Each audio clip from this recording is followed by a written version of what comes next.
and start this meeting with a call to order, a roll call, so that we can establish a quorum. Dr. Noland. Here. Ms. Bowler. Here. Dr. Bradbury. Here. Ms. Laredo. Here. Dr. Nunez. I am here. Ms. Prado. Here. Dr. Waterhouse. Here. And Ms. Yanes is absent today, so we have a quorum. Thank you very much, and welcome everyone. I hope that everyone is safe and staying well these days. Good to see all your faces, even though it's tiny faces, but it's good to see you. I'm going to go ahead and I want to make an announcement. I think we're going to take our first break at 10:15 for 15 minutes, so I just wanted to warn you as we get close to that. I think we'll go ahead and take a break then. Now I'd like to go ahead and move on to item number 2, public comment on items not on the agenda. So I'd have the moderator open up for public comment. Thank you, Madam President. I will open up the Q&A panel. All right, so the question and answer panel is now open. If you would like to make a public comment, please type. Don't type your question, type "I would like to make a comment" in the lower right-hand corner of your screen. If you do not see the Q&A panel, please click on the icon of a person next to 3 lines at the bottom of your screen, and you should see it to your right. Please note, if any attendees use a profane name, they will not be called upon to prevent members of the public from being subjected to profane language. While you're free to express criticism or negative views for the sake of members of the public participating on the call, please do not use profane language when making public comments to the board. Thank you. And we'll give you a couple of moments to access that field.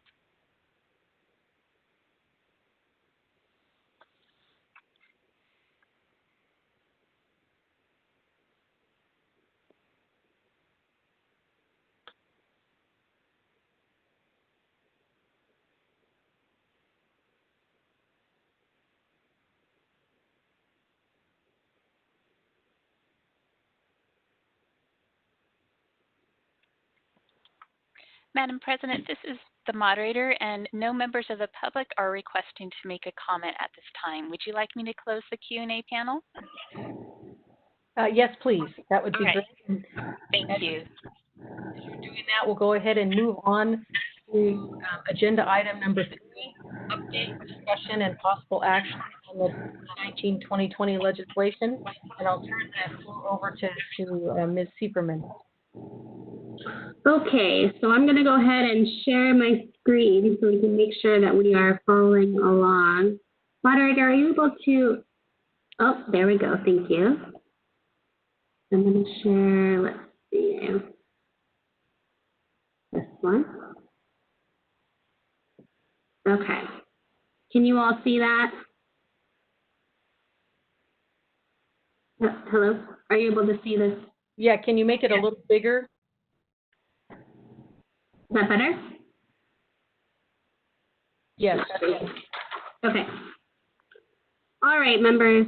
So as you all know, I provide hyperlinks to all of the bill text. This is able to, so you are able to see the most updated text that's available. These are also hyperlinks to the updated status, the analysis page, and then all the individual analysis if you ever wanted to look at the documents yourself. So right now, this memo is organized in a way that it provides in blue italicized what the amendments were since the last board meeting. And so with AB 2028, this was the bill that required the board to post all board meeting materials 10 days prior to the board meeting. And if it was not posted, the board would be prohibited from discussing any of those materials. The bill was amended, and the amendments address several of the board's complaints or concerns that we raised. It notably made an exception for any legislative documents in the letter that we had provided to the author's office. We had noted that the analysis for that very bill wasn't even available for a couple days prior to the actual meeting. So by that, if this bill were to have passed, we wouldn't even have been able to consider the analysis that they provided. And so with that, they did make that exception for the bill analysis or any documents pertaining to legislation. They also changed the 10 days to 48 hours, which is notably a lot better. My concerns mainly still remain regarding the 48 hours is now tied to any documents that are provided by staff to the board members, but it also does not include those that are provided to the board. Yeah. Hello? Did someone interrupt? No? Okay. So it also, those that, if they were provided by other parties and provided to the board, then that would not be subject to this requirement. However, it still says provided by staff, and I think that what they're trying to get at is the documents that are not prepared by staff.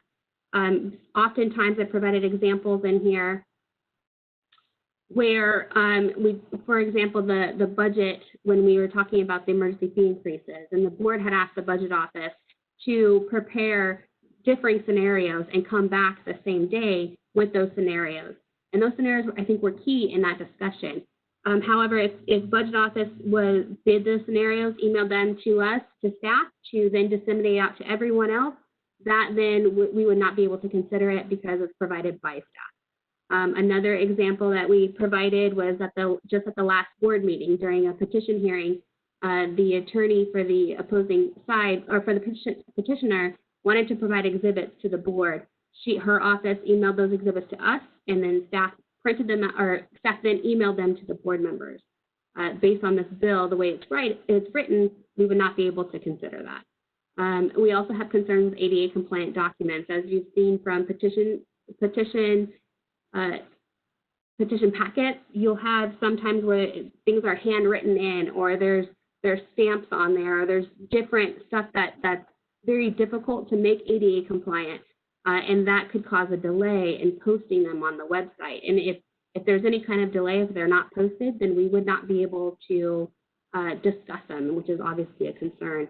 I do think that the concern can be alleviated if they change the language instead of provided by, if they change it to prepared. Because our staff, what we have control over, we can definitely abide by the 48 hours. We're just concerned about the other things where we have no control over it, and we still want the board to be able to consider it. Another minor one is, since now there would be a requirement to post the material, there's an addition in there that says that we are not authorized to remove the material. And I don't think that they meant to make that indefinite, and I have a concern that we would always have to keep them on our website indefinitely, which seems impractical and could cause server issues or maintenance issues later on with our website. It also, even with this very memo, we had updated it, and so based on this, we wouldn't be able to remove the original one. We'd have to post the original and the updated one, which just doesn't make a lot of sense to me. So those are my concerns with the bill that remains. And with that, I'll turn it over to the board members to see if they have any discussions or questions on it.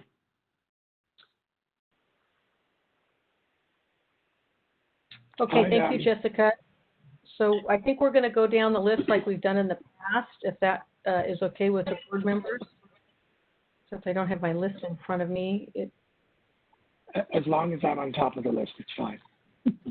I think you can. Since I don't have a list, Mark, I'm going to let you jump on in. Yeah. Go ahead, Mark. Yeah, I'm always surprised if we have website capacity issues, but I guess we do. What's the current policy right now? I mean, I can't look up board meetings from 20 years ago. Is there a cutoff date right now? No, not to my knowledge, and there's not. You aren't able to look them up after 20 years, and I don't know what the cutoff was at that time. and I don't even know if they were posting it at that time either. So there is no policy right now on that. Because I remember it might have been different, but I remember a while ago you tried to bring something on the agenda in regards to, I thought it was purging stuff or website capacity or something like that. I think you're yeah, you may be referring to the retention schedule that I'm amending, yeah. and I still have, thanks for the reminder, I still have to get that finalized. But that had to do with really storing the information in our internal server and also at archive. That was a completely separate issue than website posting. Are we close to website capacity? I think right now we're fine, but I mean, I don't know what's going to happen in 20 years from now, and I don't know if it's necessary to continually maintain that information 20 years later. And it also applies to any of the updated information. So oftentimes if we post information up there, it could get outdated and we want to update it. We would have to continuously leave all of the originals up there and then do an updated version. Well, I certainly would like people 20 years from now to know the wisdom of this board. It would be nice to leave behind. That's all the questions I have. Okay, Kathy, I think you're next on the list. Yeah, I appreciate, thank you, Jessica, for the update, and I really thank you guys for your hard work in working with the author. Obviously, they've made some changes that make this a little bit more practical. I totally agree with the reasoning behind this. It's just, in actually working it out, where you called to their attention a whole lot of practical reasons why, for the public, for everybody's sake, it can't work, and they've made a bunch of changes. But I wonder, because even though, your last wording change about prepared by the staff versus, I don't remember what you said, presented or whatever, as terms of documentation. Has DCA weighed in? This affects all working boards, and all boards have time constraints on when they need to do things, and things that are certainly critically timely that decisions have to be made on. And I'm just wondering if DCA has been working with the author on making changes to this.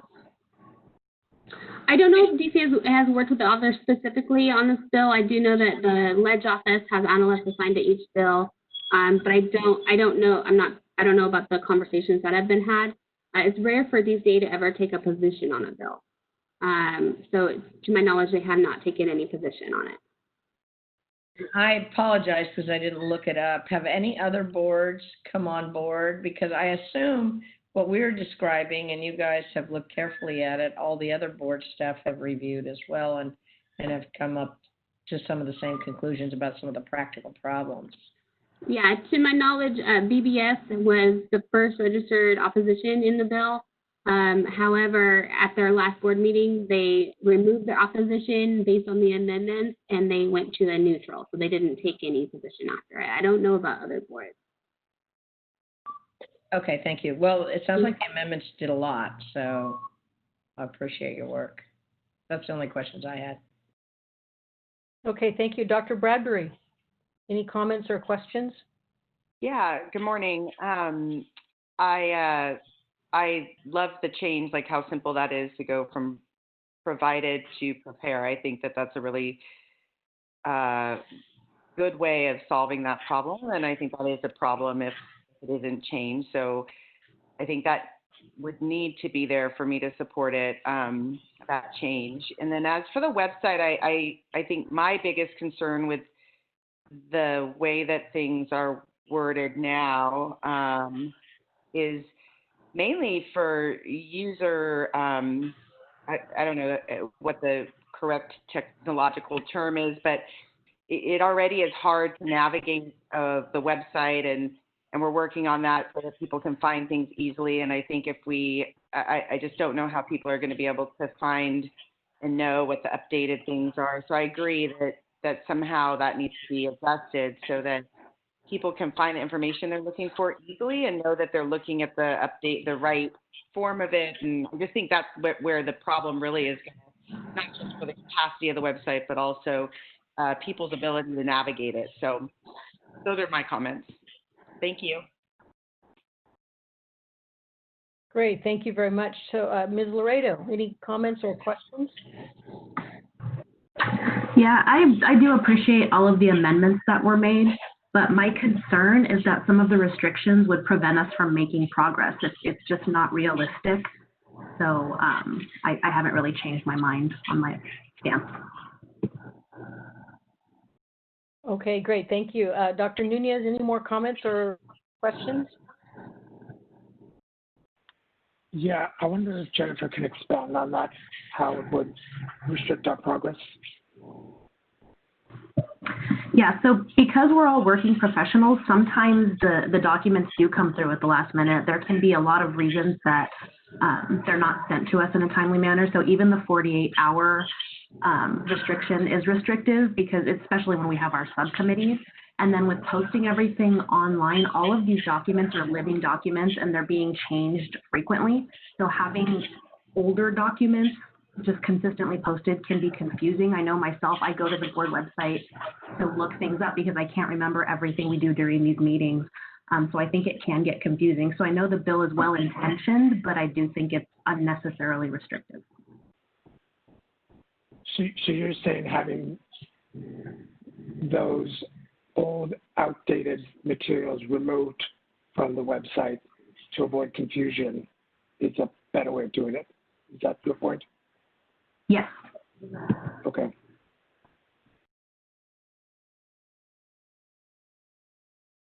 Anything else, Mark?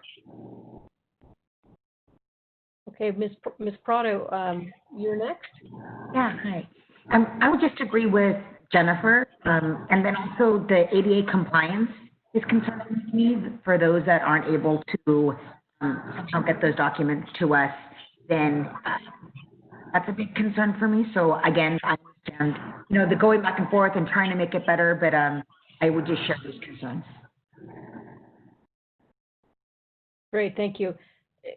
I just want to remind everyone, if you're not speaking, probably better to mute your audio device. Dr. Waterhouse. I think Jessica did a good job of analyzing this and expressing the concerns that the board would have. So I agree that we should continue to oppose this until the changes are made. Okay, thank you. And I would have to say I agree. I'm still very concerned. I think that I really appreciate the changes that have been made, but I think we're not quite there yet. And I would suggest we continue to oppose unless amended. Or I don't know, the other option is to support if amended. But I would probably lean on Tara and Jessica on which is the best route on that regard, for that regard.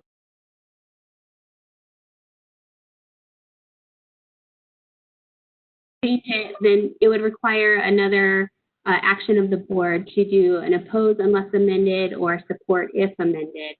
I know from prior discussions when BDS was discussing whether to do what position to take after they took the oppose unless amended position, they went to neutral. I'm not quite sure why they went to neutral versus support if amended. I think that there could be a concern with just removing information from the website. It is a concern, but it's really up to the board of whether or not you want to do an oppose unless amended or a support if amended. Or a neutral. I would entertain a motion from someone. It looks like Christina has her hand up. Yeah, thank you. I guess when we were talking about some other bills in the past, I was under the impression that a support if amended is really not saying anything and is not necessarily a useful stance to take, but maybe I'm misunderstanding that. Can one of you speak to that? Sure. So a support if amended is more for the bill than not. And during some of the end analysis, like for the appropriations, they tend not to include the if amended, they just count a support if amended as a support.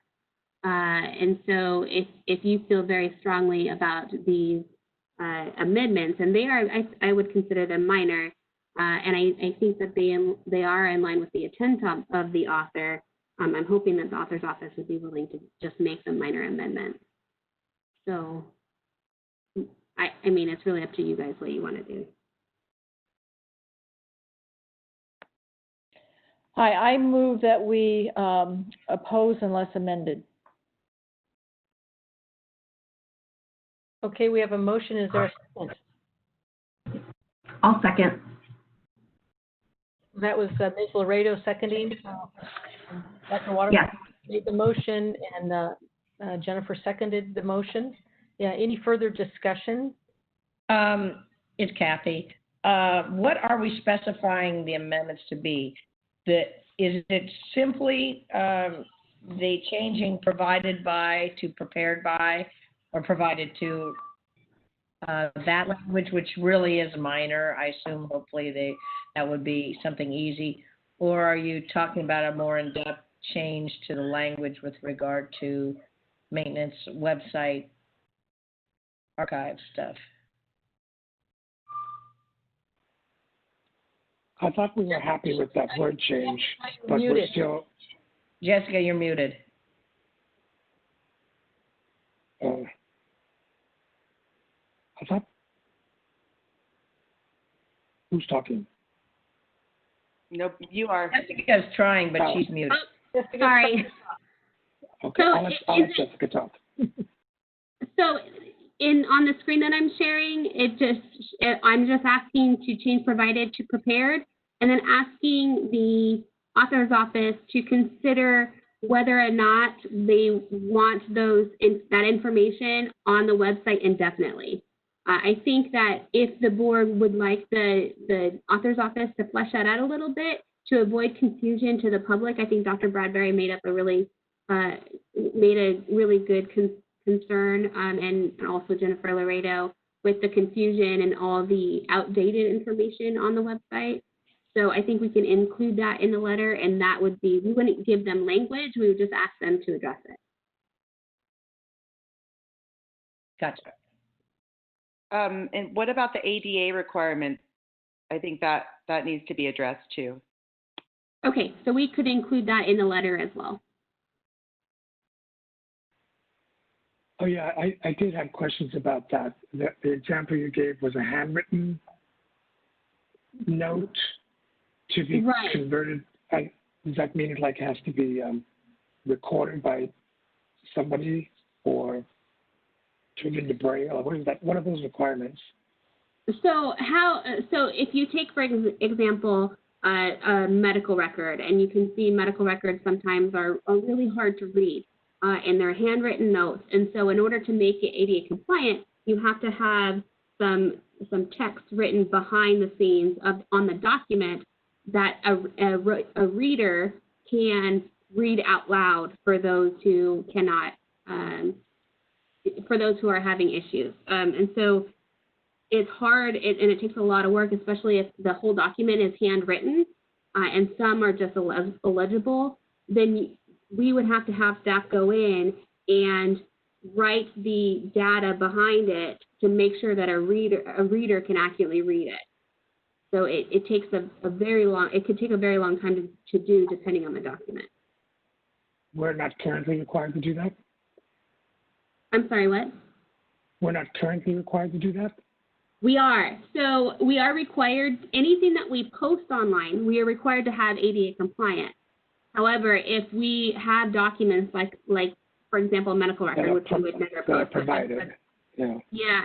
So the difference is for board meetings, if we had a document that we just simply could not make ADA compliant for whatever reason, we would email that out to members, and then it would be available to the public. If they requested it, we could email it to them. But the way that this bill is written, if we could not make it ADA compliant, the board just would not be able to talk about it because we cannot post it on our website. And you'd have to make that decision on the fly whether or not it's going to be ADA compliant if it was presented during a meeting. Right. So yes, do address those points. I like our motion. Yeah, sounds like we have 3 points to address in the motion. Is that correct? Okay. Any further comments by the board before we open it to public comment? This is Kathy again. What's interesting here, and I really appreciate this discussion and being a part of it, and the work of the staff, Jessica and Tara, et cetera, in really reading this bill. And looking at how this bill has moved through, it passed out 77-0 or something from the Assembly. It swept through all the committees unanimously, and which is interesting because obviously the intention is very good, but when it comes to the working details of it, it's sad, unfortunate that not very many people looked closely at it. And so I'm really happy that our board did, and that we took a position, and actually our staff has worked with the author to make it a better bill, because I know her intentions are absolutely right, but it obviously is kind of surprising to me that no one else looked at it for these problems. So I just wanted to say that. And this is where Jessica and Tara can smile, because this is the compliment. Yeah, there we go. Well done, team. Okay, any other comments from the board members? I heartily agree with what Kathy just said. Okay. And 20 years from now, people should know that we paid attention. So now I'd like to ask the moderator if they could open it up for public comment. Thank you, Madam President. I will go ahead and do that. So I'm opening up the Q&A panel. All right. The question and answer panel is now available. If you would like to make a public comment, please type "I would like to make a comment" in the lower right-hand corner of your screen. If you do not see the Q&A panel, please click on the icon of a person next to 3 lines at the bottom of your screen. We are sharing instructions on the slide for your reference, and we will go ahead and give you a moment to type in any requests for comments.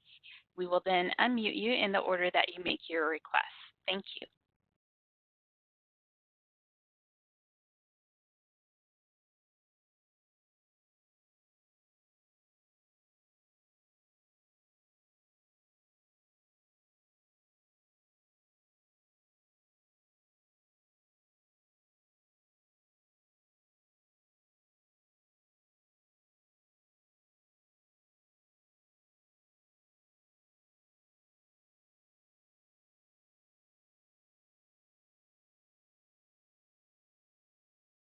This is the moderator, and Madam President, no requests for public comment have been made. Would you like me to close the Q&A panel?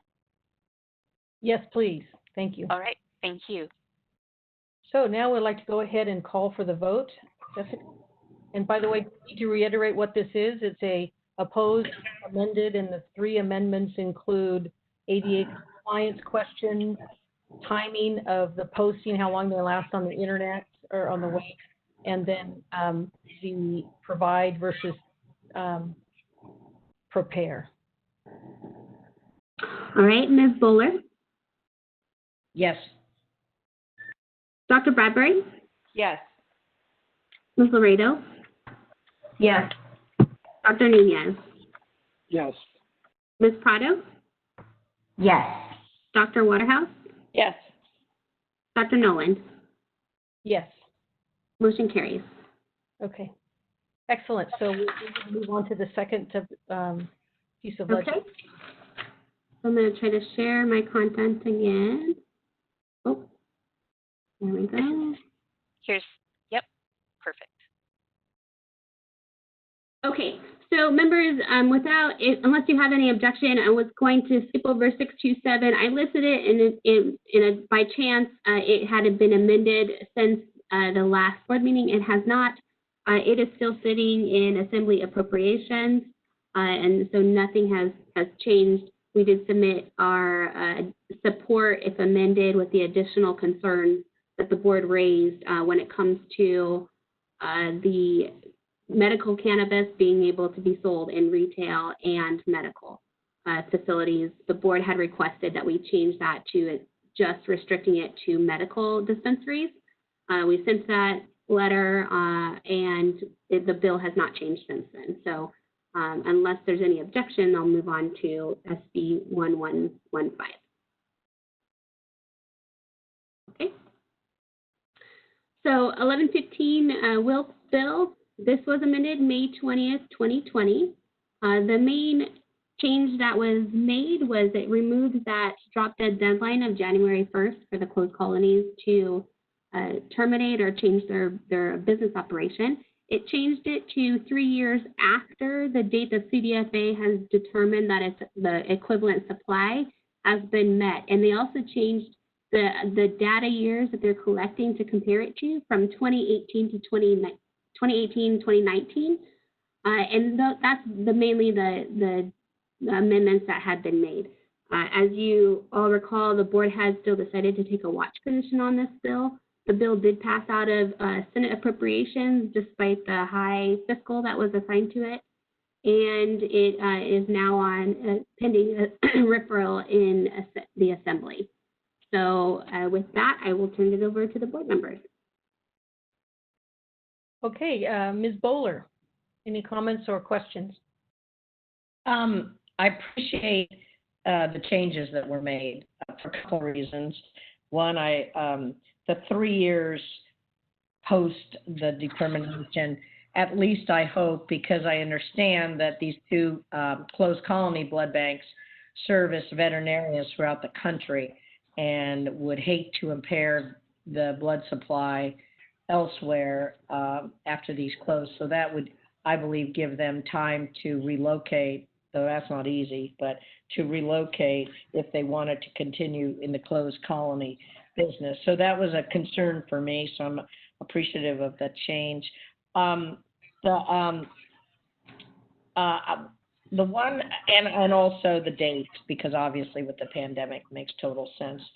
The one thing I would kind of still be looking for, and I know we're not making any, we're not discussing amendments and things like that to this bill, but I'm wondering on still, the concern I still have on the measurement of the equivalent supply of blood sold as a consumer, and in the selfish approach I have is that I want my animal to be able to get the type of blood products that my animal needs at the time they need it from my veterinarian.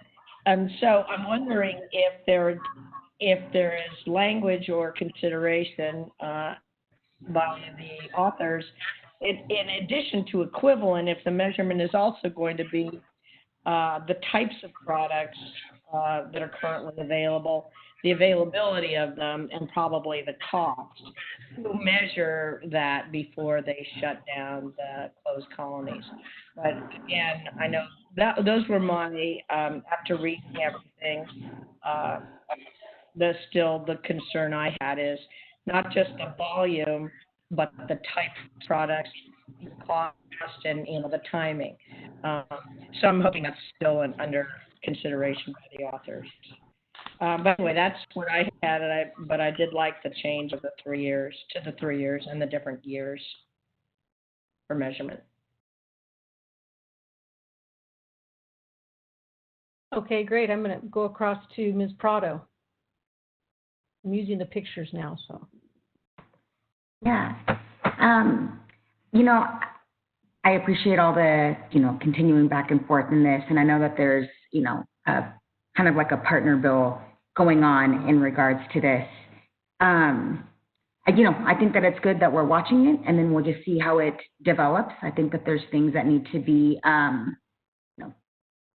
fixed. And I think that all the parties that are involved in, handling the blood bank situations are going to be talking together and hammering out different details that I think were going to be important to fix up. So I think it's great that we're watching, and that's all the comment that I have for now. Great, thank you. Dr. Waterhouse. And I have the same concerns that Kathy has, that I hope that CDFA is not just looking at total volume of of whole blood that may be provided by the community banks, but they're looking at all the different types of blood products. So not just looking at volume, total volume, they're looking at are all the different types of blood products being produced by the community facilities. And then also, I think another part of this is that, so we're looking at, are the community banks being able to meet the level of blood products that were being produced in 2018 to 19? But what if in the meantime, say 10 years from now, so say yes, they're at that 2018, 2019 level, but in the meantime, the demand has doubled, so we still have a shortage. So I think somehow demand should be in there, not just, you know, a certain X number of units. Okay, great. Thank you. Dr. Bradbury. Yeah, those are, I think, really good points. I feel like there is definitely a lot of different products and blood types, and that, so I agree with that. And then I guess because it says 3, you know, it has to have a equivalent supply 3 years after the date. I guess, what if it never is an equivalent supply? What happens? What happens? Is it just they keep going, or I guess I'm good with watching it. I don't know that it's all been fleshed out, and I worry about the details. But that's just I guess we'll have to watch. Okay, thank you, Jennifer.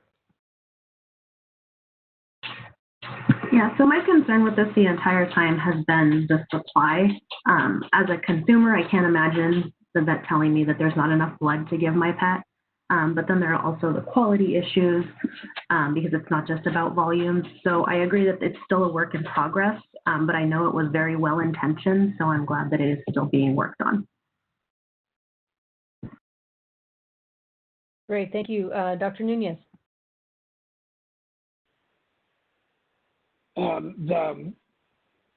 It states that the closed colonies will be closed once it's determined that the community source blood banks can produce an equivalent supply over a certain period of time. When I went to the blood banks to tour them, I got the impression that that supply wasn't sufficient. So we're asking the community banks to produce just as an insufficient supply that the current closed colonies are producing. And with the advancement of veterinary medicine, I think the demand and the expectation of the consumer is that there's going to be more and more need for these products. Another thing that the staff at the blood bank said was that they had to stop selling blood products overseas and reduce the amount of blood products that are being sold to other states. I didn't have a problem with that because I don't think that California dogs should have to supply the world of blood. I'm totally fine with us just supplying California's needs. But we're not meeting California's need as it is right now. There's a wait for it. Okay, thank you. I agree with what everyone has said, but I also have always wondered why we have not, if the problem is we don't like closed colonies, what about closed colonies don't we like, and why don't we adjust that instead of going through all of this very difficult and complex substitution? You know, in my opinion, what I know about in Europe is they use rescue organizations that are very similar to closed colonies. They take the animals in, they're not owned privately, they use them as donors. After a certain amount of time, they adopt them out. So to me, it seems like, and there's not a lot of regulation about what those, you know, situations look like for those animals. So to me, I feel like we really haven't spent any time, no due diligence has been given to what about closed colonies is not acceptable? Where's the problem with closed colonies, and address it from that standpoint. So that's always been my question about this whole thing, and remains my question. But I agree with all the other comments. I think that we need to be careful with this. I think there's a lot of issues that have not been resolved to date. So Jamie, when I was meeting with these groups that were writing these bills, I did bring that up more than once, and they just didn't even want to go there.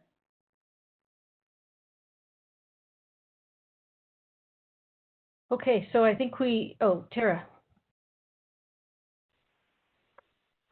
I just want to make a note that in section 12 of the bill, even though the bill has been amended, it still does not address Food and Agricultural Code section 9269, subdivision D, which primarily the records of the animals are non-disclosable under the CPRA because of the terms of this statute.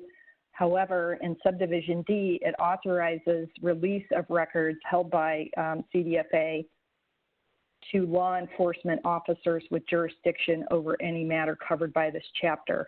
And I still think the bill needs to be amended to authorize state or local agencies with jurisdiction over any matter access to those records. So if a veterinarian or other registered professional of this board catches wind that there's a problem with respect to the blood banks, this board could take action against the licensee after receiving the records from CDFA. So I just think that after law enforcement officers or state or local agencies needs to be added to the text of just that subdivision. Thank you. Which section is that again? It's section 12 of the bill, which would amend Food and Agricultural Code section 9269, subdivision D. Have we at all brought that up to the sponsors of this bill at any point, Jessica? I don't believe so. Since the board took a watch position, we didn't propose any amendments to the bill. If the board wants to maintain their watch position, I can certainly still write to the author's office with that specific concern, or all concerns, but still watching it.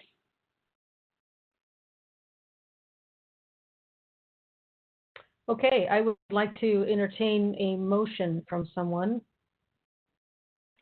I'll move to continue to watch.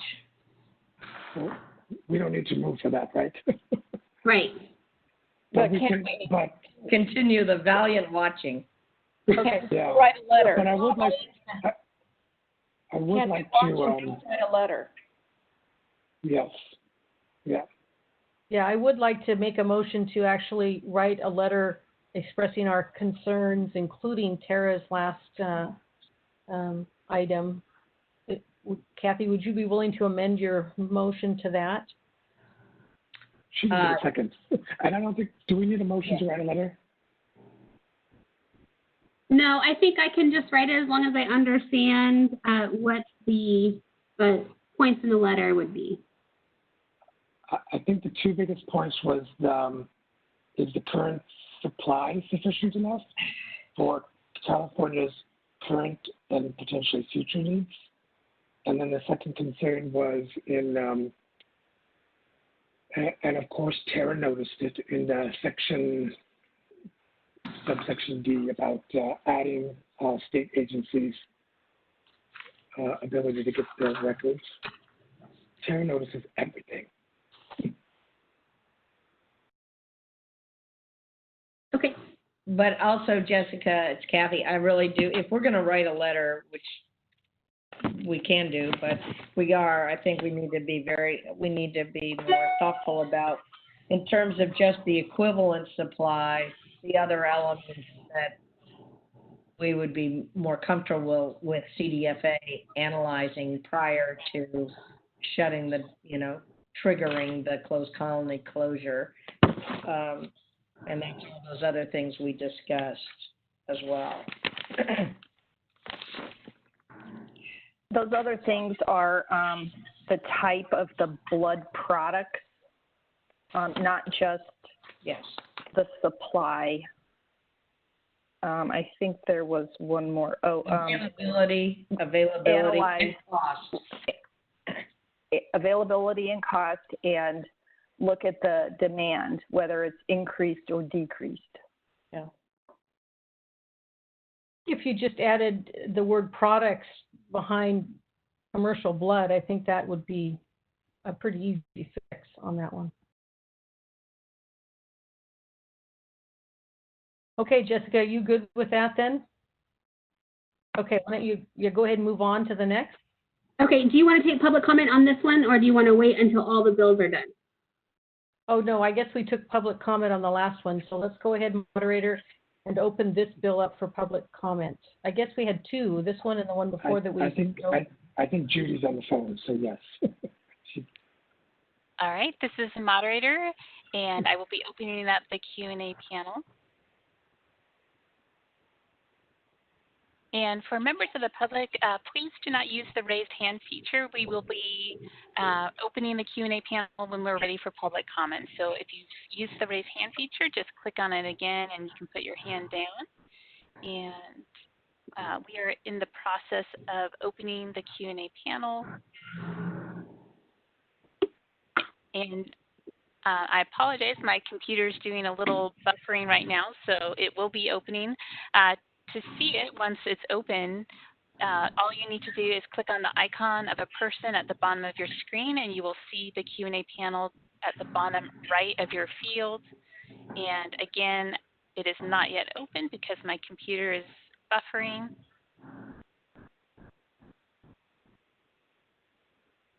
In fact, let me, yes. I'm going to pass the host role to my co-moderator so she can open it up. Hold on just a moment.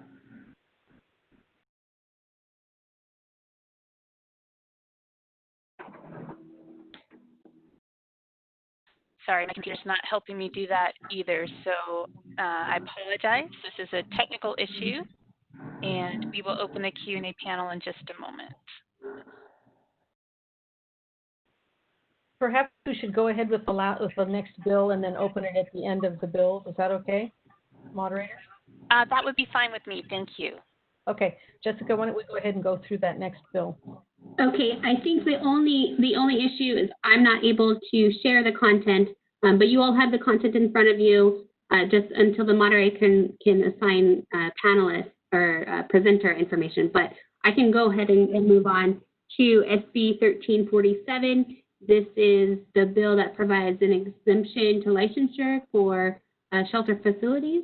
The board took a strong opposed position to this bill and actually they decided to take out the word strong. It's just opposed position on the bill. Since then, it was amended. It was amended on May 22nd, and the amendments do require that the shelter employees follow the written protocols written by a veterinarian. They also required a vet exam prior to changing the dressings and applying wound care. However, there's still no oversight of those employees or of those facilities, and so there's still some concern on what happens when if a patient is harmed and when the board receives a complaint, we would have to close those complaints as non-jurisdictional. So I know that CVMA, they've also sent the Assembly BMP consultant, Patrick Lay, some proposed amendments. Those amendments I provided to the members. They also updated it on the website, so the public has access to that as well. The amendments by CVMA create a limited premises registration. The registration is solely for administering non-prescription vaccinations. It provides oversight by the board and establishes a registration fee and requires defined training. It also requires the limited veterinary premises to maintain clean and sanitary conditions, written records, and client and patient confidentiality. I know that there was a concern, and perhaps if the sponsors of this bill, if they're on the phone, they can elaborate, but I've been told that there's a concern with the CVMA amendments that there would be a high fiscal assigned to it, which could jeopardize its success in appropriations. I looked at this bill to try to determine what the fiscal would be, and I think depending on how many we are anticipating applying for this limited premises registration, that really would help, that would drive costs one way or the other. I was told that if there were, say, 30 of the 330 shelters out there who would, by current law, if they're required to have a premises registration, but they're not able to do so because they don't have a veterinarian, then assuming those 30 would then need to get this limited premises registration, then I think that that's something that we would be able to absorb. Another thing to consider is how it would be implemented. Depending on the requirements to get this registration, if we could build it into the system to where it doesn't require any staff intervention, then we would be able to automate it in the system, which would have an even less fiscal. So right now, I don't see a high fiscal being assigned as far as needing for implementation, but it really depends on the volume that's anticipated and how we configure it. So with that, I'll turn it over to the board members. So Dr. Waterhouse, you're up. Any comments or questions? I liked the new version that was written by Jennifer and Tara and whoever else was in that team. I like this new version. I think this is a much better concept of the way to go. And as far as how much we charge, if we make it, right now it's $400, but if we make it $100 or $200 or whatever it is to try and make these, how do we know? I think it was SHAC, whatever the new acronym is. Didn't they say how many facilities they estimated to be in this position? So I've heard that I think, and this is all by third party, so if they're on the phone, they can clarify too for me. But I've heard that they estimated 25% of shelters within California do not have a registration. However, that doesn't mean that they all are required to have a registration. So it depends on their setup and the services that they're providing on site. I've also heard that there's roughly 30 that should have a registration, but cannot get a registration because of the MGL. Okay. And the problem in the past has been the MGL, because what veterinarian wants to put their name on something that they're legally liable for, but they really don't have control over. So I think this does a great job of solving that problem. Great, thank you. Dr. Nunez.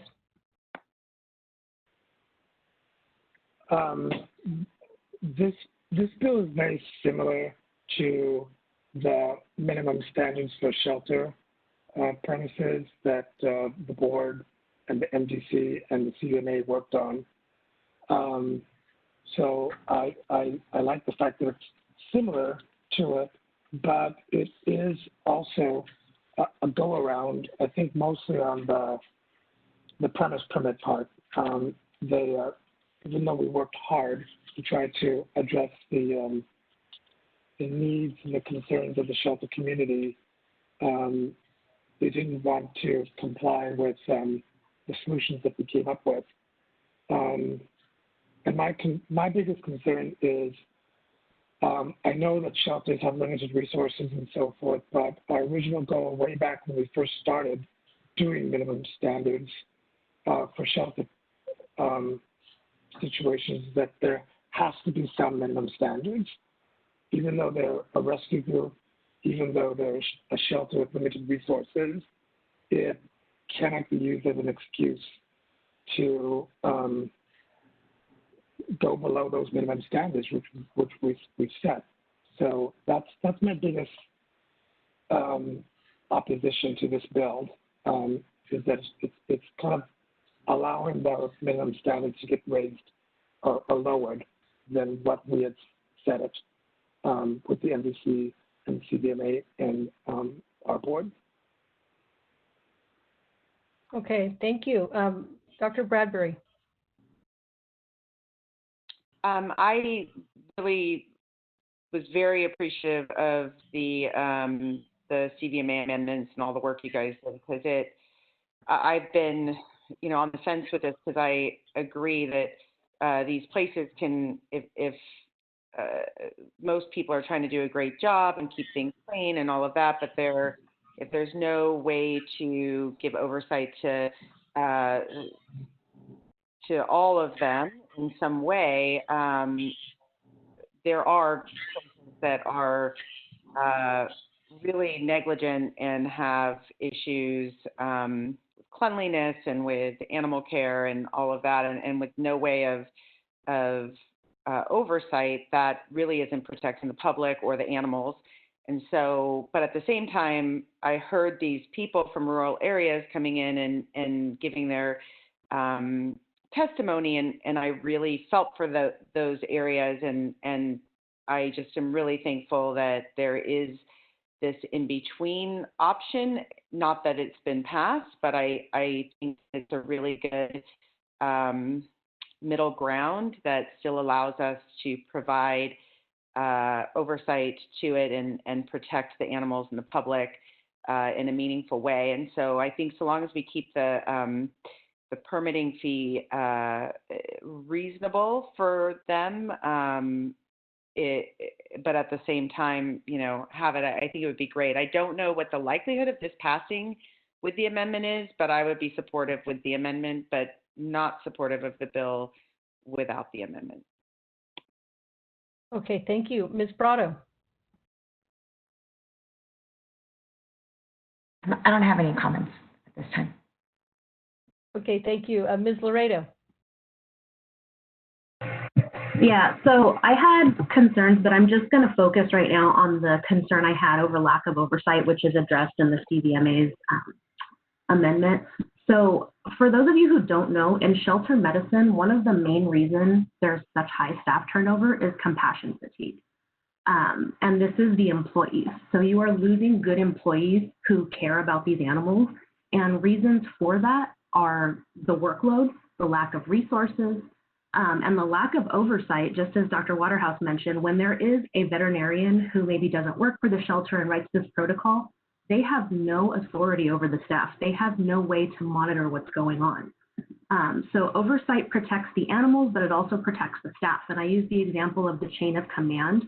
Some of the employees are newer to the field, they're very passionate, and they're not exactly marketable. They don't have an education, they don't have an RVT license, they don't have experience, so they don't really have the option to go elsewhere. So if they find themselves in a situation where somebody in an authority position gives them an instruction, it could be illegal. They could be asking them to treat an animal where there is no VCPR, where there is no written protocol, and that puts them in a position to either break the law or potentially harm an animal, in which case that's not only increasing their compassion fatigue, it's impacting their future employment. And as we all know with these disciplinary cases, it impacts their future licensure. If they are to apply for a license with the board down the line, we know that these legal issues will come back. So with the VMB not having oversight, it's very difficult to monitor that. And I can give you an example of things that can happen. There are some treatments and medications that cause more harm than the conditions that you're trying to treat. I had seen years ago, there was a rescue group that had rescued an animal from a shelter and posted pictures. They took the dog to their own vet and took an x-ray of a leg that was casted that had been improperly set. The bones were next to each other. There are so many things that can happen, and it's not fair to the employees of the shelter to put them in that position without some sort of oversight. So it's not just about control by the board, it's safety for the animals and for the staff. So I do like the CVMA amendment, and I would not support this without it. Well put. Thank you. Ms. Bowler. Thanks, Jennifer. I really rely on your expertise for this, and that was really well put. And I was also thinking it's not just even the employees breaking the law by doing something they're ordered to do. It also puts their safety at risk as well in some respects. I have two questions about the amendments, just process-wise. It's in Assembly, or it will be in Assembly B and P. Are these amendments, have they been actually put over? They've been, the amendments are formal now, or have they just been discussed with the staff and the authors, et cetera? Yeah, I think the CVMA, and I'm sure they can clarify if I misunderstood, but I think the CVMA just provided them to the consultant, Assembly BMP consultant, on Monday. And I think that he had some informal conversations with the sponsor to get their first reactions. And like I said, I think the biggest concern was the fiscal that would be tied if they were to entertain or consider the amendments. I don't have an update as of then, but I'm hoping that those on the phone can shed some more light on that.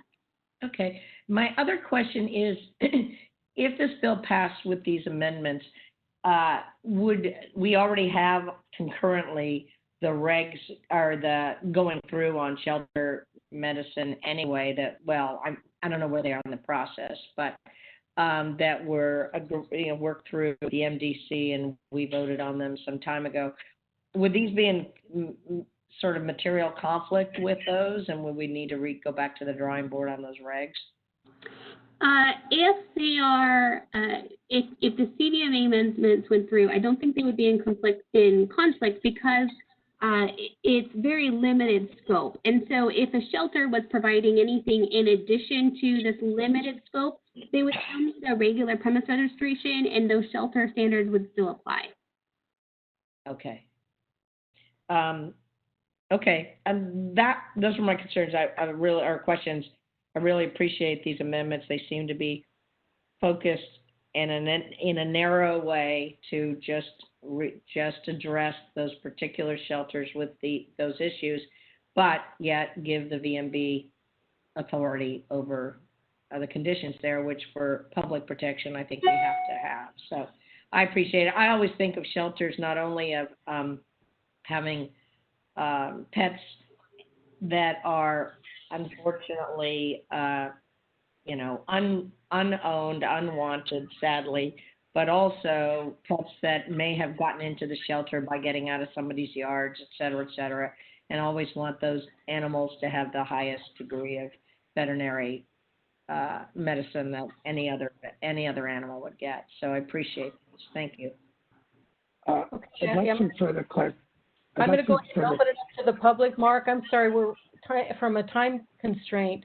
I would really like to hear what the public has to say about this, and then we can also discuss further. But moderator, can you go ahead and open it up to the public for comments now? Yes, thank you, Madam President. I have opened up the Q&A panel, so if you would like to make a public comment, please type "I would like to make a comment" in the lower right-hand corner of your screen and send it to all panelists. We are displaying instructions on the slide, and we'll give you a moment to do that. And we will unmute members of the public in the order that they have made their request for public comment. Thank you. Jamie, it's Kathy. Is this public comment on all the bills or the last two bills we've discussed? Yes, all the bills. Yes. All.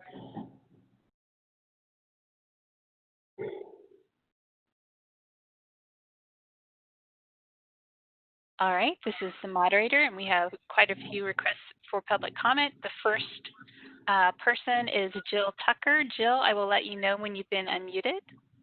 All right, Jill, you've been unmuted. Hi, thank you. So my name is Jill Tucker, and I'm the CEO of the California Animal Welfare Association, representing most of the public and private animal shelters in our state. And these comments are in reference to SB 1347. It would be excellent at some point in time to work collaboratively on a limited liability permit situation that would allow and encourage veterinarians to help shelter animals by visiting shelter facilities and providing some treatment for injuries and illnesses. These proposed amendments, however, do not help shelter animals. They simply create bureaucracy and layers of control over the use of over-the-counter vaccines and medications.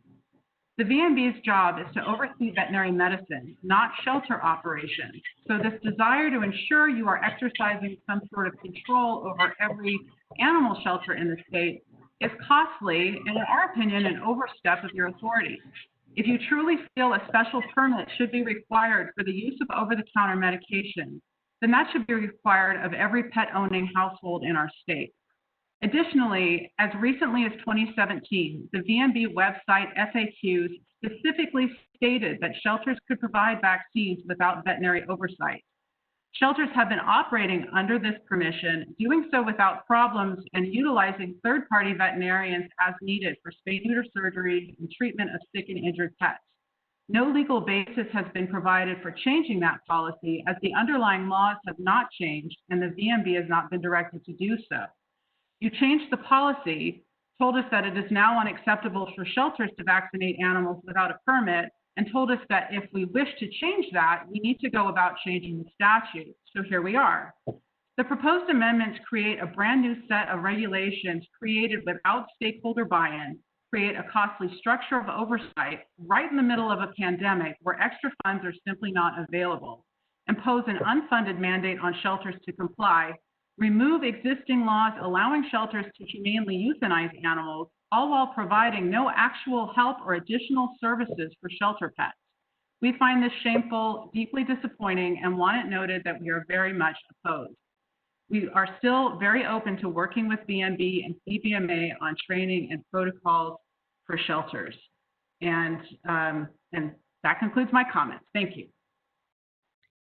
Thank you, Jill.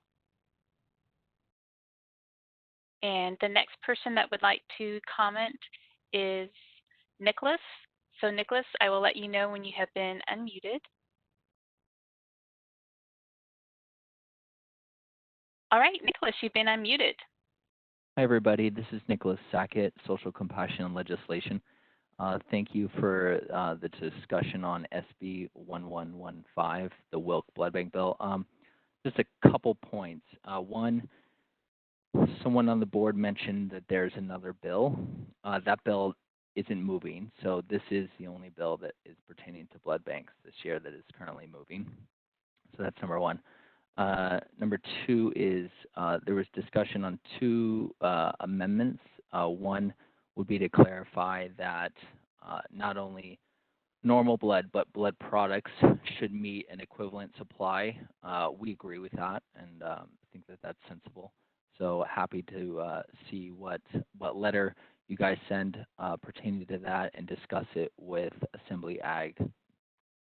Also, regarding the authorization of state and local agencies to have access to documents, we're also open to that. I guess it's possible that there could be some concern from Judish, but from a policy perspective, I don't see why we would have any issue with that.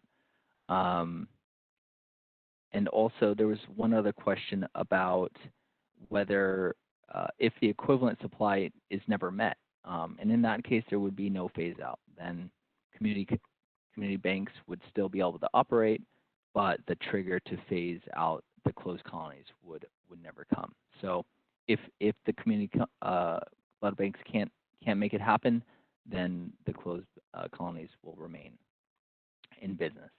And so those are the points that I wanted to touch on that were discussed. That's all. Thank you. Thank you, Nicholas. The next person I would like to speak is Nicole. Nicole, you have been unmuted. Thank you so much.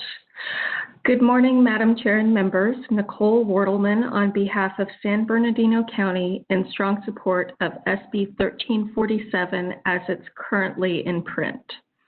San Bernardino County assisted in crafting this legislation, and while we appreciate the board's work on this issue, we cannot support the proposed amendments.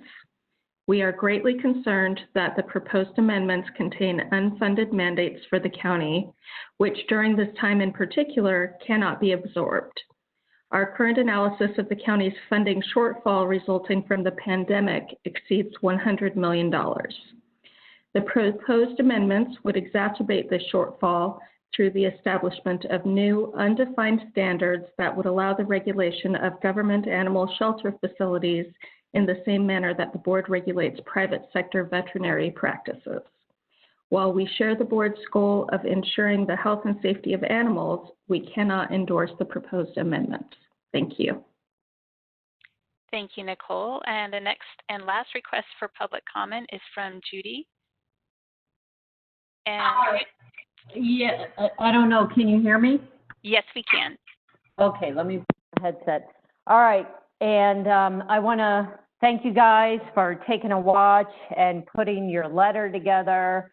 You are suggesting a couple of solid amendments that make a lot of sense. I want to say to Jennifer, you said that you would not want to see the supply of blood not be there once this bill is passed, but that's exactly what is happening to people today. And Robin Black, who works at the Capitol as a lobbyist who's in support of this bill, has a story about her dog Winston. And I've heard many, many stories, not just from pet parents, but from veterinarians since we did this bill last year about the shortage of blood right now. So the intent is to increase the blood supply, not make things worse than they are, which segues to Mark's comment that on his tour of the blood bank that, you know, that there was insufficient blood for California. I just want to make a point. Those closed colony blood banks right now do not need to be selling out of state. If they cared about the supply in California, they would not sell as much out of state and would meet the demand here, but they're not, right? They're selling to California, but they're also selling to everywhere else. And we cannot control that. So I just wanted to mention that. And then about due diligence, someone on the board is making a gross assumption that we haven't done our due diligence when it's been quite the opposite. We have been talking to people across the United States.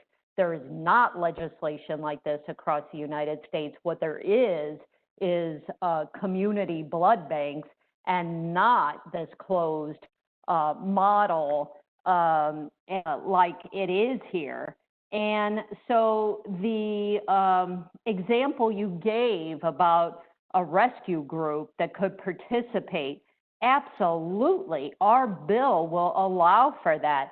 If I am Judy Mancuso Rescue and I have 10 dogs in foster, and I say to my vet, hey, I've got these 10 dogs. If you want to screen them, they're in foster. They don't go anywhere right now, but on their walks.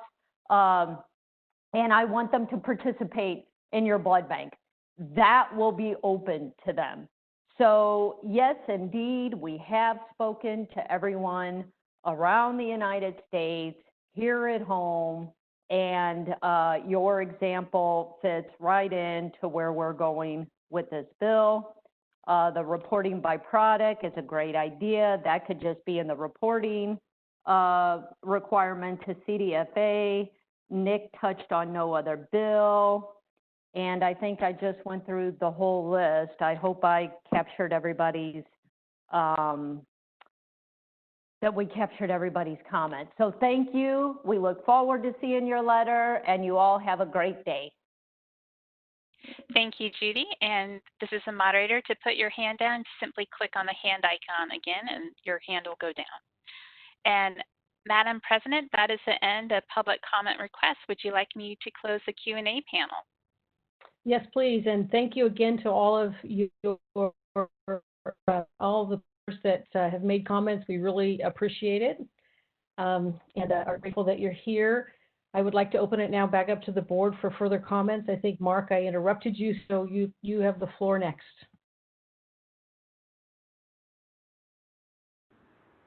My question has been answered.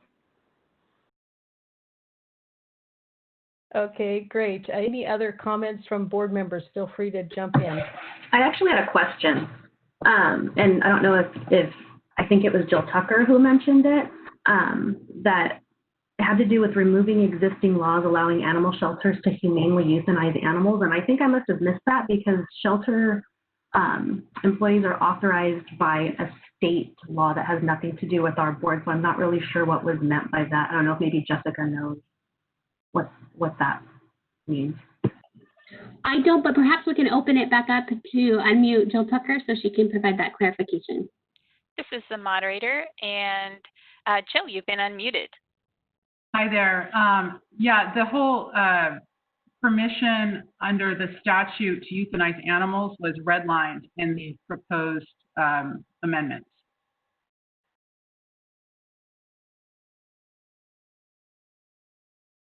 Did you see that? If you like are just looking at the amendments and you search for the word euthanasia, you'll see it only shows up in the red line section that was wiped out.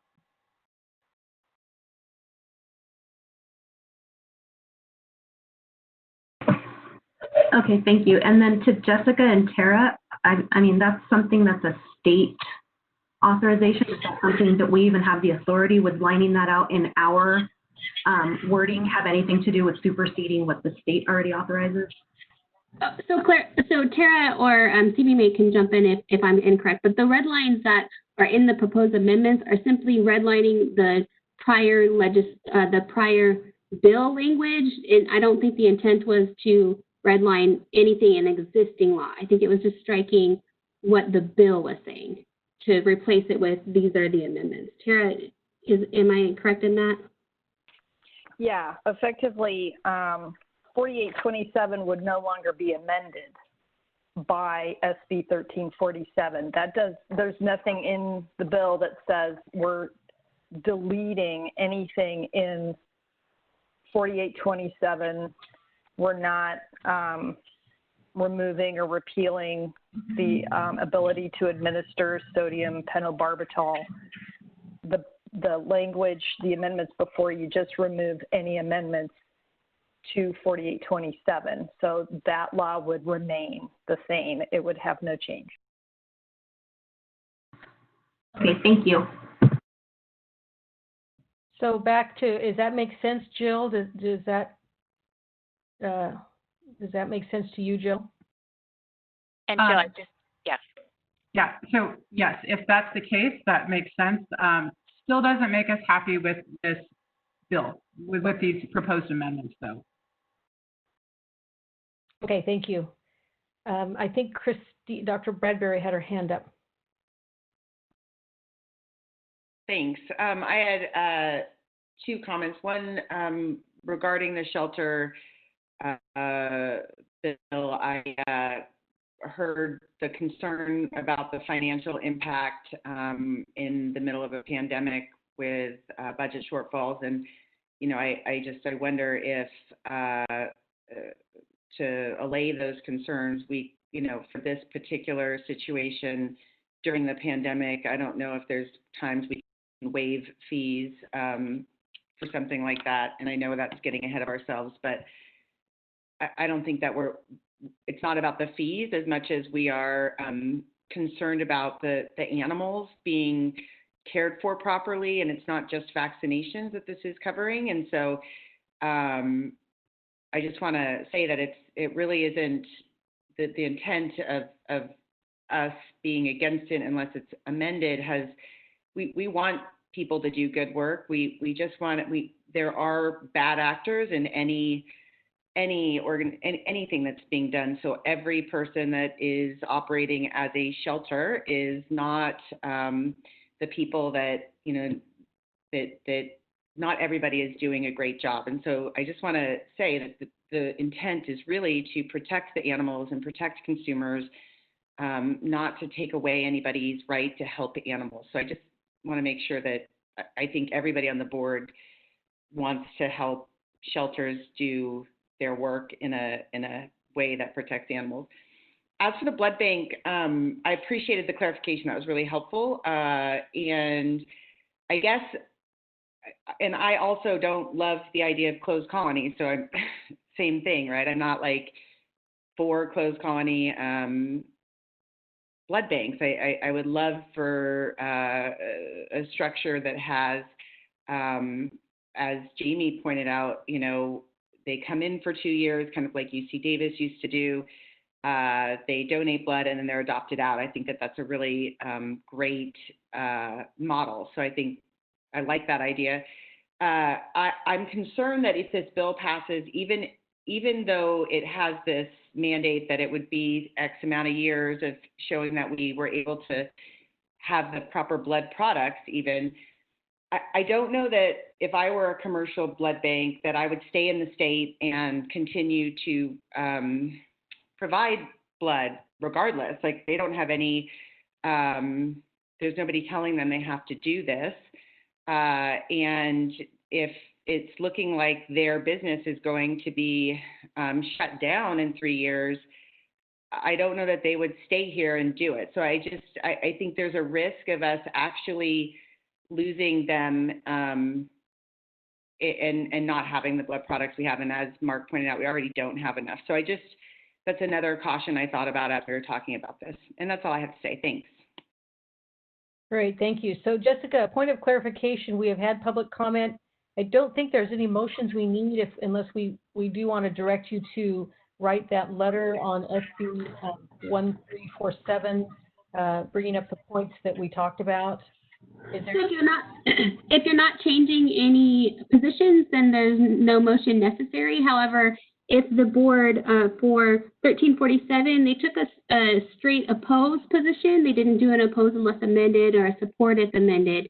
And so if the board would like to change its position to one of those, then we would need a motion. Okay, so I'd like to open it up if any of the board members would like to entertain a new motion rather than straight oppose.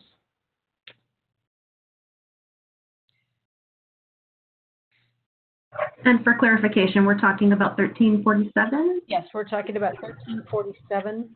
Okay, then I would move that we oppose unless amended. I would support it with the amendments. I second that.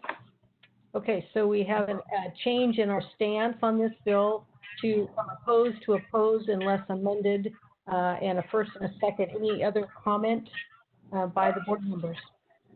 And it's Kathy. I assume unless amended means unless amended utilizing the current proposed amendments.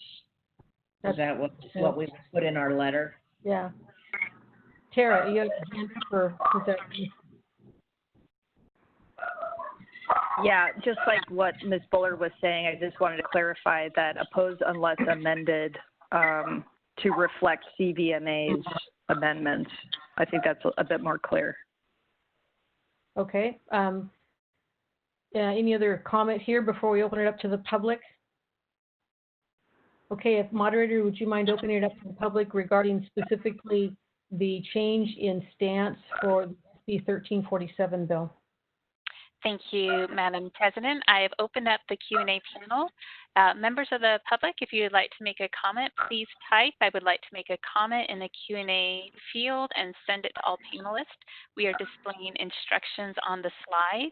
If you do not see the Q&A panel, please click on the icon of a person next to 3 lines at the bottom of your screen, and then you should see it to the right.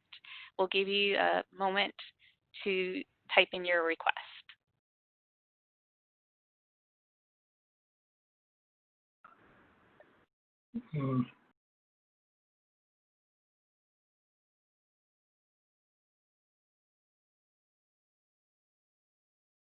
All right, this is the moderator, and Jill Tucker would like to make a comment. So, Jill, you've been unmuted. Hello again.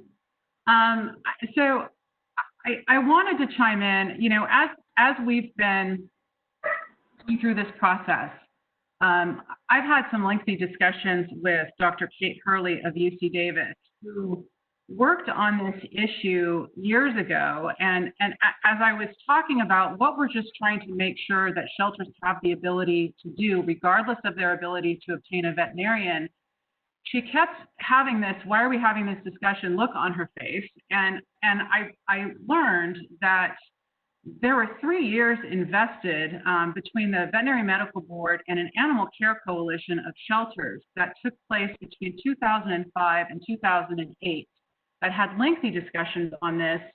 And there were ultimately some draft recommendations provided that resulted in FAQs that were put on the VMB's website. And within those draft recommendations, it starts by saying, Section 4853 states that all premise where veterinary medicine, veterinary dentistry, veterinary surgery, and the various branches thereof is being practiced shall be registered with the board. However, within the context of the board's authority in Chapter 11 of the Business and Professions Code, there was never any intent to include shelters within the definition of premises. Therefore, the board does not regulate shelters and does not require shelters to have a premise permit.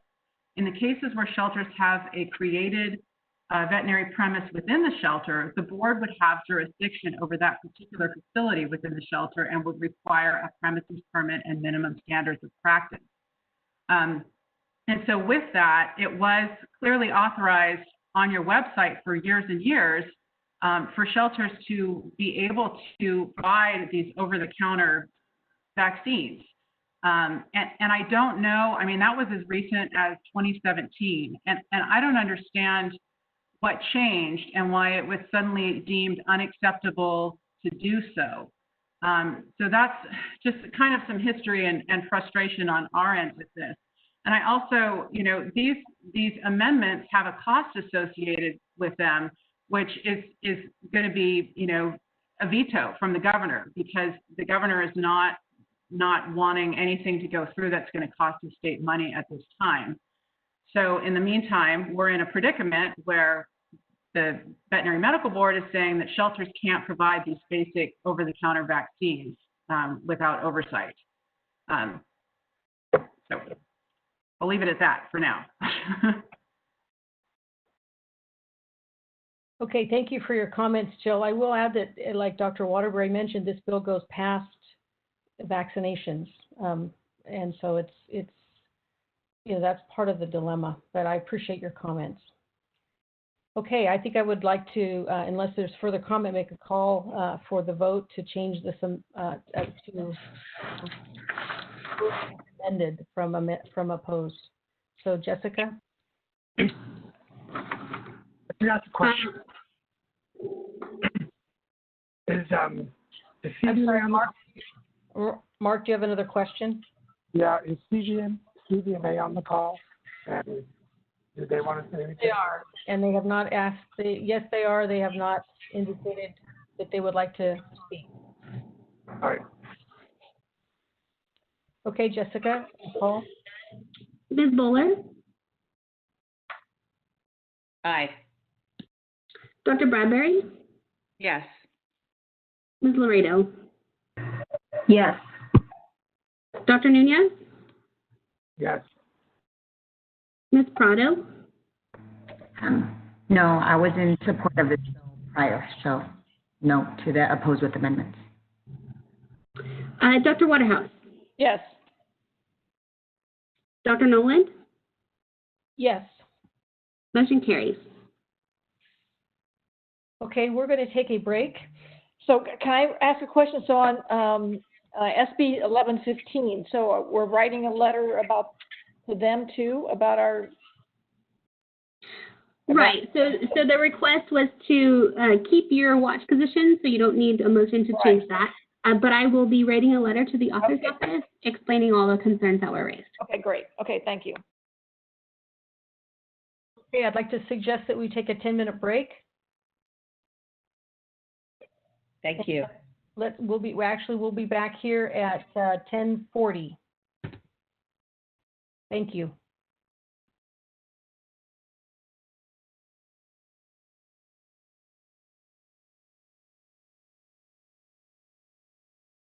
This is the moderator. Welcome, Ann Leeds. If you want to do a quick mic check for us, please. Hello? Hello, we can hear you. Great. Thank you so much. Yay! We're on so we're on a break until 10:40 a.m. Okay, perfect. And then are we doing the petitions then? We have future agenda items, and then we'll be doing petitions. Okay, so I'll just stay quiet until I hear from you. That would be perfect if you can just click on your mic. All right, thank you. Thank you.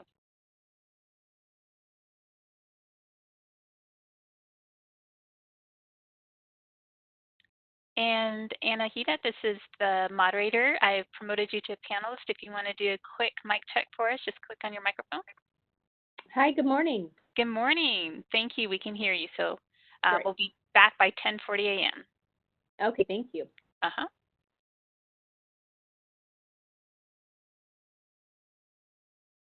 And I don't see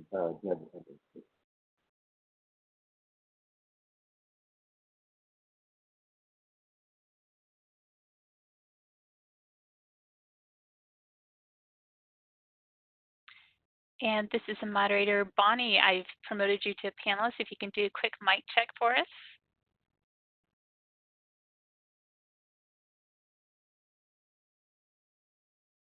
All right, we'll come back to you. No, here I am. Here I am. Okay, perfect. Yep, we can hear you. So, okay. Thank you. And then I want to start the video as well, right? Correct. We're on a break now, and we have future agenda items and then the petitioners. Okay, awesome.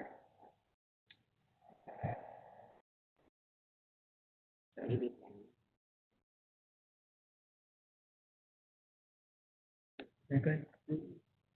And then I just look at the camera. Yep. Not used to video conferencing. Go to work.